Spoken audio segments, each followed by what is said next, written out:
അപ്പോൾ ഈ മസാജ് സെൻറ്ററിലൊക്കെ പോകുന്ന ആൾക്കാരുടെ ശ്രദ്ധയ്ക്കാണ്.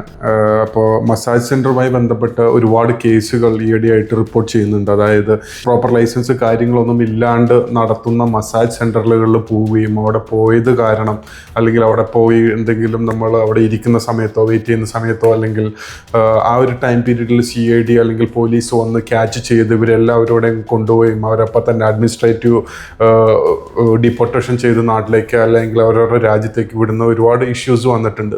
അപ്പോൾ ഇങ്ങനെ നടത്തപ്പെടുന്ന പ്രോപ്പർ ലൈസൻസ് ഇല്ലാത്ത സ്പാകളിലോ മസാജ് സെൻറ്ററിലോ പോകുന്ന ആൾക്കാർ ഇതുമൂലം ഉണ്ടാകുന്ന ഒരുപാട് രോഗങ്ങൾ റിപ്പോർട്ട് ചെയ്യുന്നുണ്ട്. സെക്ഷലി ട്രാൻസ്മിറ്റഡ് ഡിസീസ് ഒരുപാട് റിപ്പോർട്ട് ചെയ്യപ്പെടാനുള്ള സാധ്യതയുണ്ട്.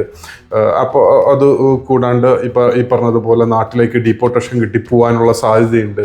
അപ്പോൾ ഇങ്ങനെ ഇത്തരത്തിലുള്ള മസാജ് സെൻറ്ററിലോ സ്പായിലോ പോകുന്ന ആൾക്കാരെ നമ്മൾ പ്രത്യേകം ബോധവൽക്കരിക്കാനോ അല്ലെങ്കിൽ അങ്ങനെ ചെയ്യുന്ന പ്രവൃത്തി കാരണം നമുക്കുണ്ടാവുന്ന ഭവിഷ്യത്ത് അത് നമ്മുടെ ജീവിതത്തെയും നമ്മുടെ കുടുംബത്തെയും ഒക്കെ ബാധിക്കാനുള്ള സാധ്യതയുണ്ട്. നമ്മൾ വീഡിയോ കാണിച്ച് ഭീഷണിപ്പെടുത്തി അല്ല എങ്കിൽ നമ്മളവിടെ വെച്ച് നമ്മുടെ കയ്യിലുണ്ടായിരുന്ന പണവും പേഴ്സും മറ്റുള്ള വിലപിടിപ്പുള്ള വസ്തുക്കളും കവർന്നു എന്നുള്ള ഒരുപാട് കേസുകളും റിപ്പോർട്ട് ചെയ്യുന്നുണ്ട്.